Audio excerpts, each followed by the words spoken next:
Kuja asubuhi nilipata kama vijana wanaendelea na ibada. Nimebarikiwa katika ibada ya vijana.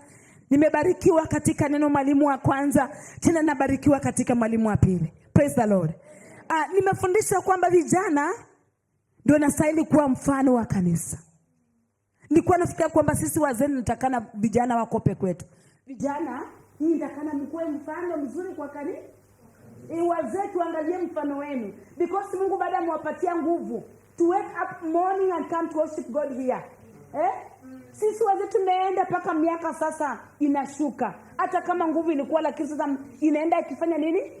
Ikitoka. Kwa hivyo youth, Mungu awasaidie. Najua mtakaa na kiongozi wenu atazidi kulipanua hilo neno. Na wewe mzee pia usikubali kuwa mzee. Biblia inasema kwamba katika ufalme wa Mungu hakuna mzee. Na tena hakuna mshere. Sisi wote ni watoto wa Mungu. Kwa hivyo sisi wote pia kila mmoja afanye bidii kwa sehemu yake kwa sababu ya ufalme. We need to work hard. Because hata kama darasani watu hufanya bidii. Kila mwanafunzi mwenye alielewa ya kwamba alienda kusoma hutia bidii katika masomo yake ili mwisho asiaibike. Because unajua you just went there for education. All those hizo buildings nzuri, vitu nzuri ziko pale hautabeba ukienda nazo kwenu. Pia wewe vile umekuja hapa mtoto wa Mungu kujifunza kuhusu neno la Mungu. Siku ya mwisho hatutabebana sisi wote. Itakuwa certificate yako vile ulifanya ndio utabeba kwenda nayo. Na certificate inapatikana ndani mwako. Ufalme wa Mungu unapatikana ndani mwangu, ndani mwako. Kila mtu oletawa bomsiere sana tawe. Omkofu sana tawe. Kwa youth katika Kristo. Praise the Lord. Utie bidii kwa sababu ya kazi ya Mungu. Praise the Lord. Mwalimu wa kwanza amenifunza ya kwamba kuna rehema na neema.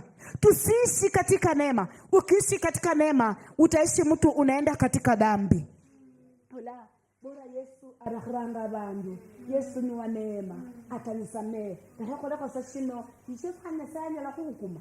And you know the reality. Yes. Praise the Lord. Ninajua ukweli lakini hata ukweli kifanya yaliyo kinyume ni kwa sababu najua Mungu ni wa neema. Siku ya mwisho neema itakatwa, itabaki rehema. Na katika rehema, walio ndani mwa rehema, wanaojua kutenda makusudi ya Mungu, hao ndio wataingia katika ufalme wa Mungu. Na hatutaingia hiyo siku, tunaenda kila siku tukiingia. Bwana asifiwe sana. Maana Biblia inasema kwamba matendo yetu litaamua penye tutakuwa. Matendo yako na matendo yangu. Kwa hivyo matendo yangu ndio mimi. Matendo yangu litaniweka penye nitakuwa. Ninaamua saa hizi. Nilishaamua wokovu. Basi nafanya kazi katika wokovu wangu. Nafanya kazi katika imani yangu. Najaribu kuacha mabaya nikitenda mema. Licha Paulo akasema anapojaribu kutenda mema anajikuta anatenda yenye hapendi ndio anatenda na yenye anapenda hatendi. Kwa hivyo kutenda mapenzi ya Mungu ni gharama. Bwana asifiwe sana. Ndiposa mwalimu akafundisha vitu viwili kuhusu neema na rehema.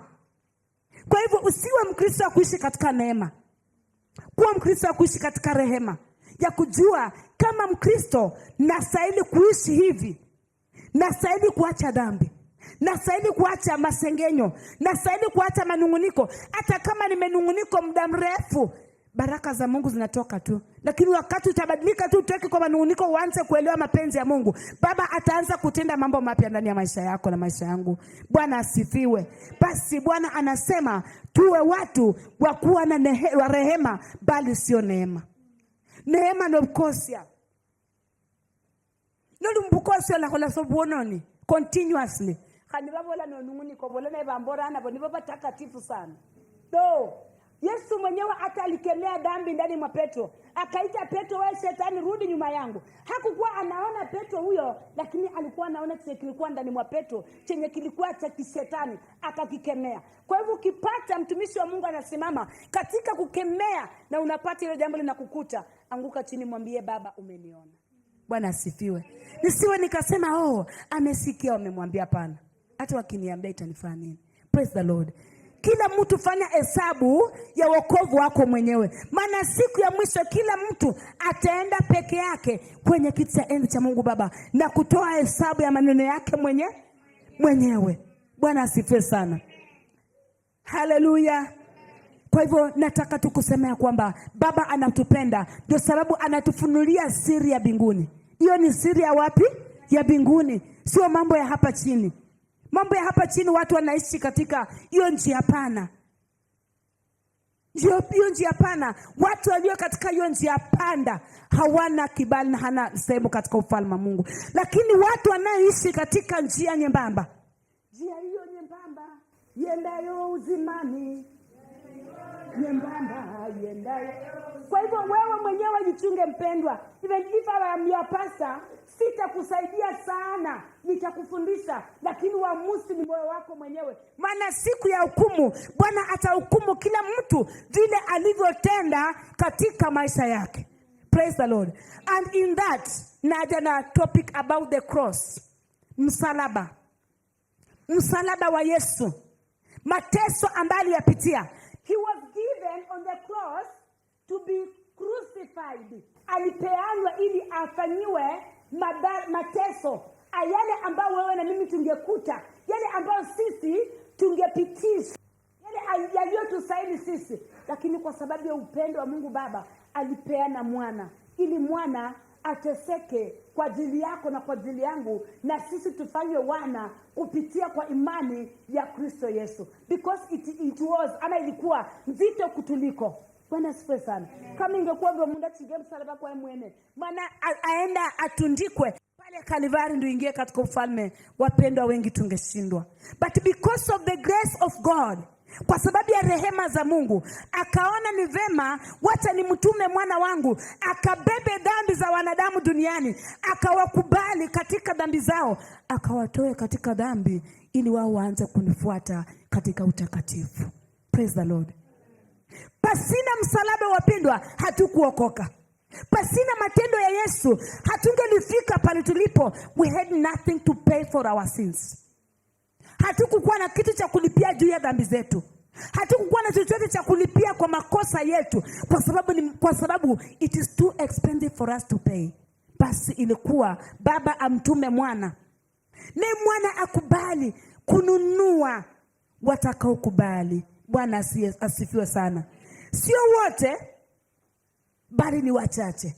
Dunia imejaa watu, lakini wachache sana wameteuliwa, wakaletwa katika nyumba ya Bwana. Na katika kuletwa tena umepewa kibali to choose either to do right or to do wrong. Praise the Lord. Because it's all about one's heart. Yote inahusu moyo wa mtu peke yake binafsi. So hiyo siku ya hukumu, God will not charge a church as a whole. Mungu hata hukumu kanisa yote vile tuko. Atahukumu kila mmoja peke yake. Atahukumu kila mmoja katika hatua yake mwenyewe. Jinsi atakavyopendezwa. Sasa masi ni wakati wako umefika. There's no way I run away. No way out. Praise the Lord. Na Mungu ananishangaza anasema atatira kwa madhabahu. Atatirana. And esobe na kabla kuyala injili. Ni hata sasa tribula yowote nembono nitao. Mwana setombo. Sisi wote kila mtu afanye bidii ya kutoka katika dhambi na kuacha dhambi na kushika njia ya kumtambua Kristo. Tusibaki watoto katika neno kila siku. Tuwe watu wakomavu, tukomae katika neno la Mungu. Tukomae katika kujua kutenda makusudi ya Bwana. Tuishi watu watakao elewa ya kwamba umeokoka. Hata kama uko nyumbani peke yako, elewa umeokoka. Hata kama niko katika safari nimesafiri mbali, nielewe nimeokoka. Hata kama mimi ni mwanafunzi niko shuleni, nielewe nimeokoka. Nielewe mahali penye ninafanya kazi, nimeokoka. Popote ulipo, hata note msikundi sha wanaita aje? Heshimu. Kaa pale batika kama umenyenyekea. Sije ukajinua ukakaa kama wenye wako mahali pale wengine. Unajua mahali pale watu tunakaa different people. Praise the Lord. But sit there. Moyo wako kumenyenyekea sana kumwambia Baba, niko hapa, nitazame nisaidie. Bwana asifiwe sana. Katika vikundi vya mabarasa yenye tunaitwa na mataifa ama tunaitwa na viongozi wetu, chief, sub chief, wherever you are, sit there but knowing that you are saved. Whatever you will say, chochote utakachotamka kutoka katika kinywa chako, nena ukijua umeokoka. Jielewe kila mahali unakoenda. Bwana asifiwe sana. Kwa hivyo naongelelea kuhusu msalaba. Msalaba wa Yesu. Msalaba ambao ulisababisha mimi na wewe tukapata kuokoka. And that is the center of our salvation. Wokovu wetu uko hapo msalabani. Mateso yote aliyeyabeba, ugumu wote aliubeba pale msalabani. Hata akasema yote yamekwisha. Bwana asifiwe sana. Licha wale waliomtesa wakifikiri kwamba tuko sawa, wakaona kwamba tuna nguvu. Abantu bendanga benenda amani. Wapendwa, hata hakuna young men. Vijana mshiriko nenda amani. Nina mtoto mwingine kwangu anafanyanga vitu zingine paka nashangaa na sasa huyu. Yaani akona nguvu zingine ukiona ani akifanya vitu nasema chenye unaona ni ngumu mtu akusaidia kwa bibi anabeba mara moja na mkono mmoja. Yaani anaona akona nguvu, lakini hizo ni nguvu zitakuisha. Kuna nguvu za kudumu, nguvu za milele, nguvu zenye haziishi, na hizo ni nguvu za Mungu Baba. Nguvu za kiroho, nguvu zenye hazina mwisho. Mwili wa damu na nyama utazeeka, utachoka, utanyauka, mwisho hata utasema sasa hata hakuna haja ya kuishi, ni kurejelea Mungu. Basi nguvu za kipekee ambazo tunastahili kutafuta ni nguvu za Mungu. Na nguvu za Mungu tutazipata katika Kristo Yesu. Tukitazama msalaba aliyokubali kubeba, ili kuteswa juu ya msalaba, kupigwa, kuhangaishwa, hata akafa, na mwisho Bwana akamfufua kwa sababu yako wewe na mimi. Bwana asifiwe. Kama kutakuwa na mtu mnyenyekevu kama huyo, mtu wa kushuka chini na kusema Baba, ningependa nikujue, na nguvu zizo kutoa Yesu katika mauti. Ningependa nikufahamu, nataka nikujue. Baba, naomba nikufahamu. Yesu, nataka nikuelewe. Maana katika kusanyiko kama ili wapendwa tutafundisha, tutarudi nyumbani. Lakini after that, kama mtoto mzuri kishapewa notes shuleni, you go back and revise. Unaangalia kuona wapi sikuelewa, wapi nilielewa vizuri, wapi mwalimu alisema lakini lilinipita, na sasa nirudie mwalimu niende nimuulize swali. Bwana asifiwe sana. Kwa hivyo wewe hutaniuliza mimi, utauliza Kristo ambao ni mwalimu wetu, ambaye alibeba msalaba na akaweza kujitoa kwa maisha yako na maisha yangu. Bwana asifiwe.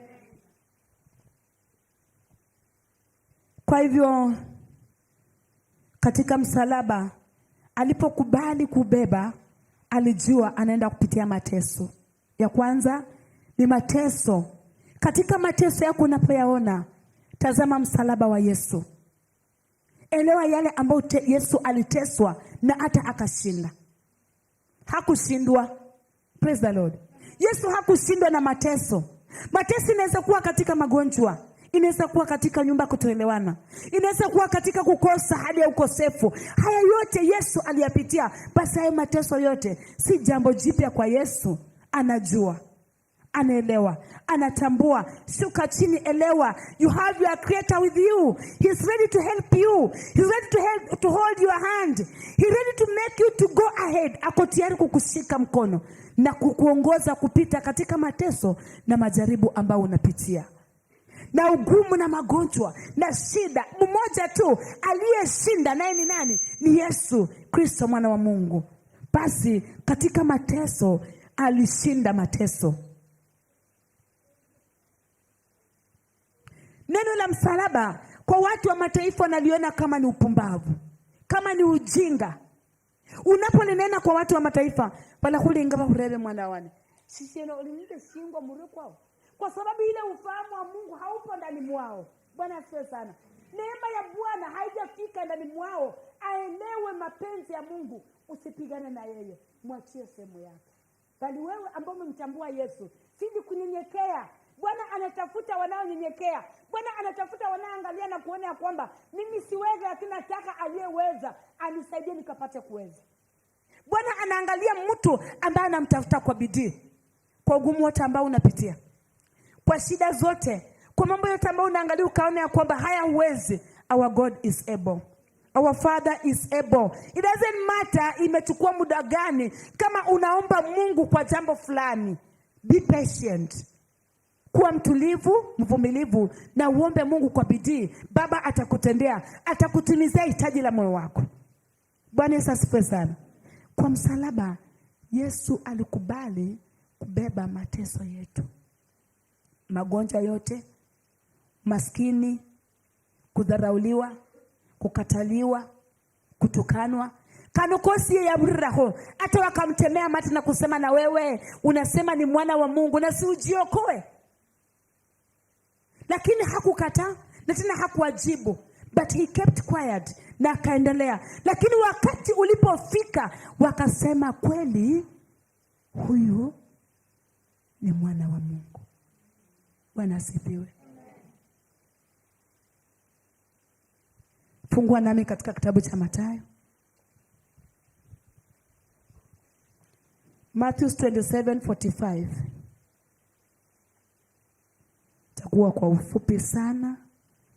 Kwa hivyo ombi langu ni kwamba kama Mkristo mwenzangu, neno la msalaba ndio nguvu pekee katika maisha yako na maisha yangu.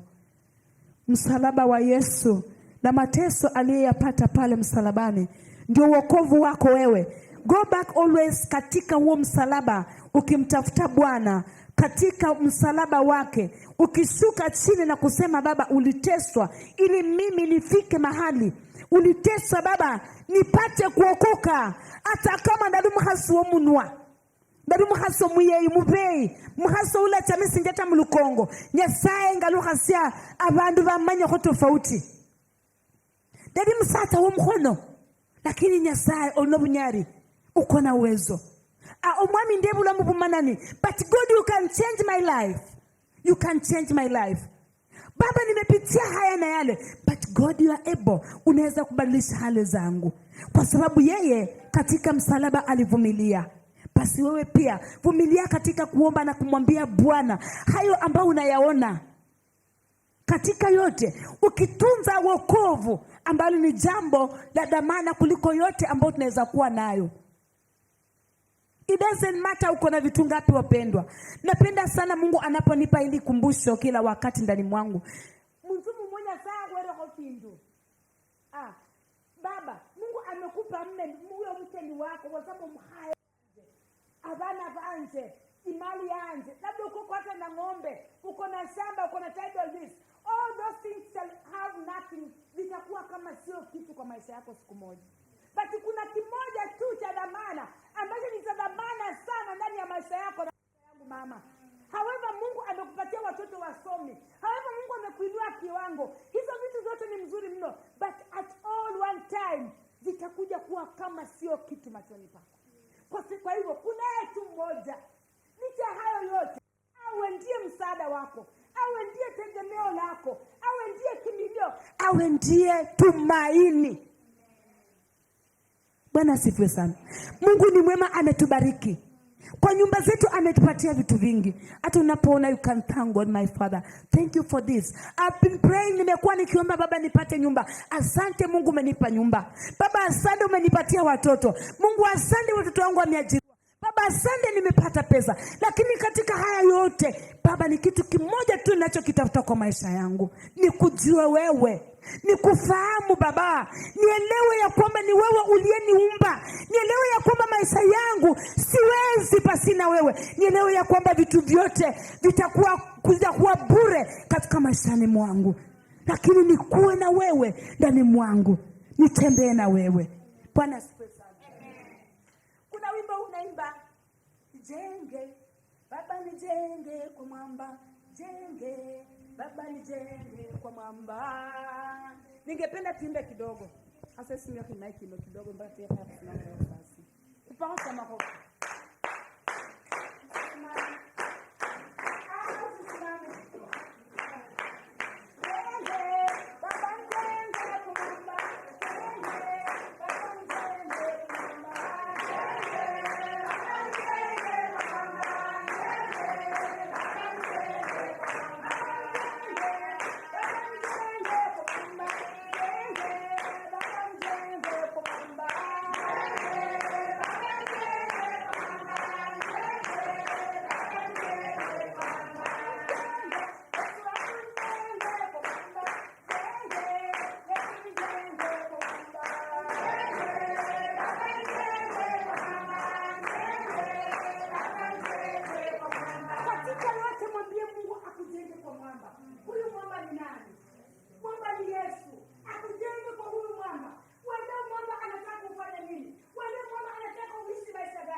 kisha nitafurahia nikiruka na kumrejelea.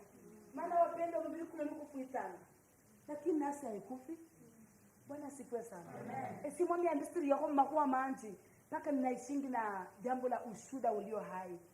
Sio ushuda kuambia Bwana ya kwamba nafikiri, lakini yale ambayo nimewahi kushuhudia mwenyewe katika maishani mwangu. Ya kwamba Mungu akona uwezo kutenda jambo lolote. Praise the Lord. Mungu akona uwezo kutenda jambo lolote katika maisha yako. This life, hii maisha sio mwisho. Hii maisha ni mwanzo yenye Bwana amekupatia. Uishi ukiweka mipaka yako na Mungu. Uishi katika makusudi ya Bwana. Usiishi tu kwa dunia kwa sababu unaishi. Ishi ukijua you are a passing person. We are moving to the next glory. We are not permanent in this blood and flesh. Praise the Lord. Live a spiritual life. Live to please your Father in heaven. Live to please thy Creator, the man, the God of Isaac, God of Jacob, the God of glory who created you. Ishi ukiweza kuweka kwa maisha yako ya kwamba wewe ni kazi ya mikono ya Baba. Mimi na wewe sisi ni kazi ya mikono ya nani? We need all these things on this earth. Tunahitaji gari, tunahitaji pesa, tunahitaji vyote. Yes, ni mzuri. Lakini bila Yesu yote ni bure.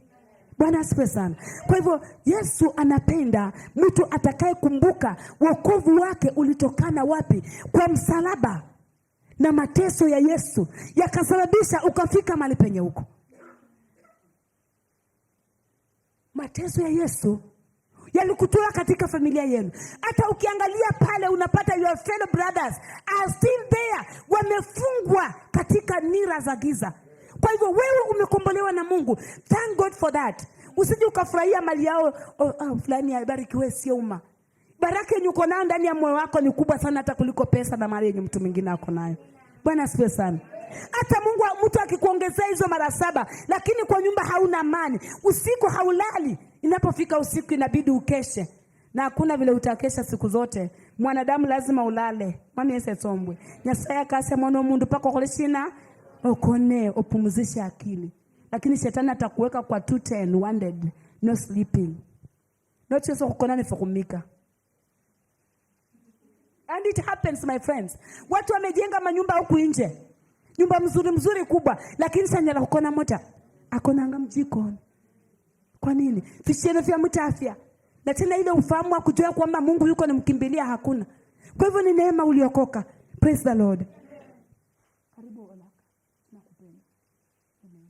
Bwana asifiwe sana. Kwa hivyo tusome katika kitabu cha Mathayo. Mlango ni wa 27 kuanzia 45.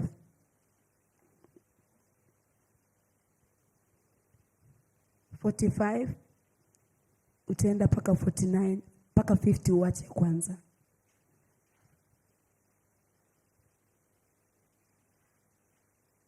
Somebody to read for us please. Kiswahili.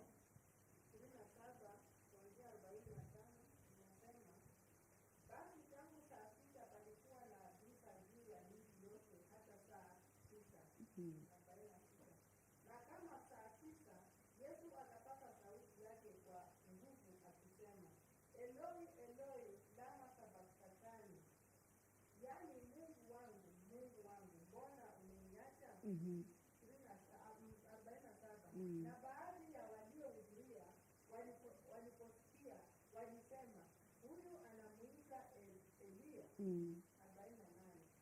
Mara mmoja wao akaenda mbio, akatwaa kipongo, akaijaza siki, akaitia juu ya mwanzi, akamnywesha. Wale wengine wakasema, acha na tuone kama Elia atakuja kumwokoa. Na yeye Yesu akiisha kupasa sauti tena kwa nguvu, akaitoa roho yake. Wachia pale. Wakati ambao mateso ya Yesu yalikuwa yanaendelea, waliomtesa waliona wako na nguvu. Waliona wako na uwezo. Bila kuona ni kwamba Yesu alinyenyekea tu. Yeye ni Mungu lakini ananyenyekea chini ya mikono ya wale aliowaumba ili wajioneshe kwake, na mwisho akuje kuonesha kwamba yeye ni Mungu. Bwana asifiwe sana. Walipomweka kwenye msalaba, walimuinda kwanza, wakampata, wakamshika, wakaona sasa leo tunafaulu.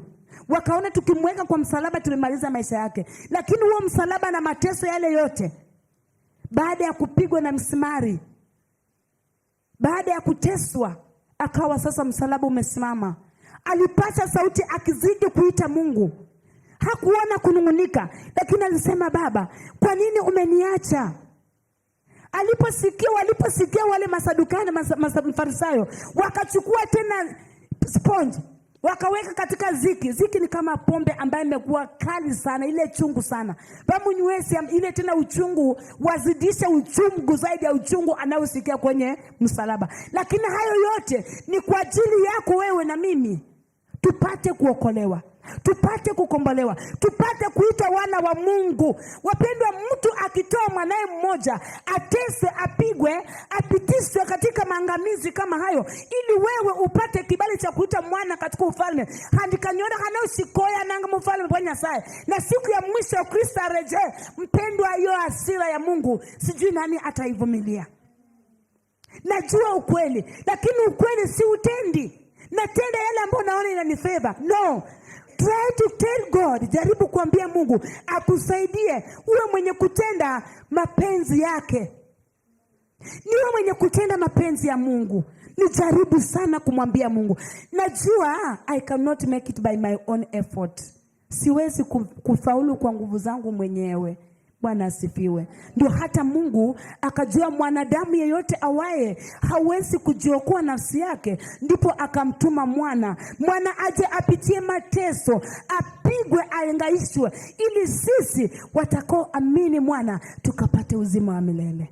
Bwana asifiwe sana. Basi unaonaje kama siku Kristo sasa anarudi, Baba sasa anamtuma mwanangu, sasa rejea duniani, enda ukusanya wale wote waliokubali neno lako, waliosikia sauti, uje nao katika ufalme. Nikanyora hana esiyeshirimu ufalme, lakini neema nimeiona kuwa nyingi, dhambi zimejaa ndani mwangu. Nitakuwa wapi? Ama wewe mwenyewe, kila mtu ajiulize, utakuwa wapi?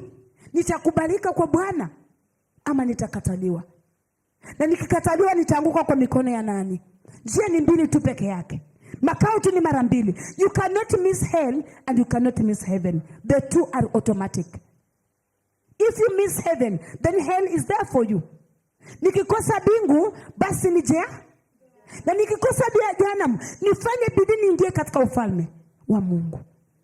Na pale ni bidii yako. Unajitoa kwa kuomba na kunyenyekea na kujua, I'm just a mortal person, a mortal man. This flesh and blood cannot inherit the kingdom of God.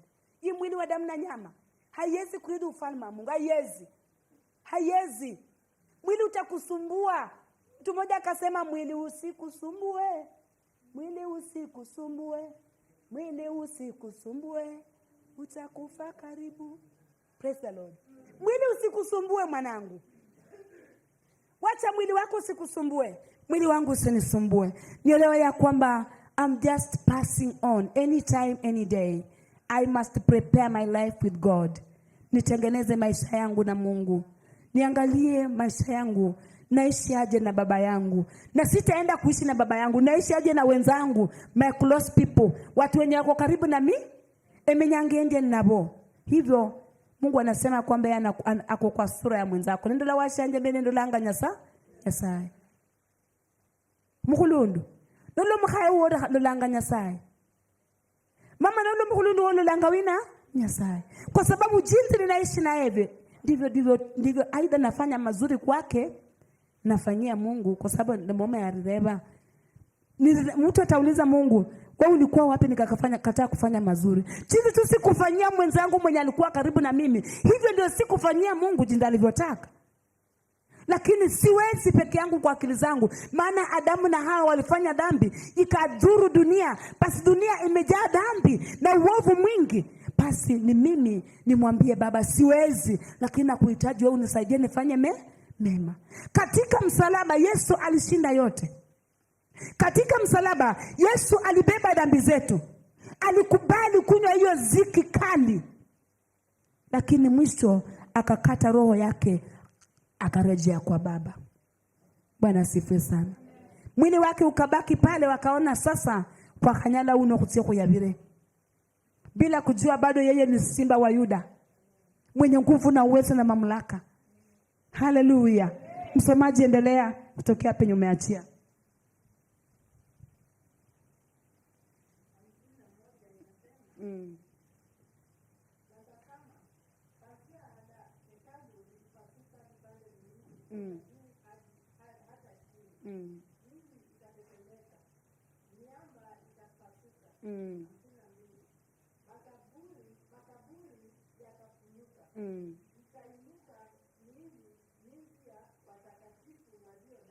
Ikainuka miili mingi ya watakatifu waliolala. Kwa hivyo watakatifu tunapokufa, sio kufuata tutalala katika Bwana.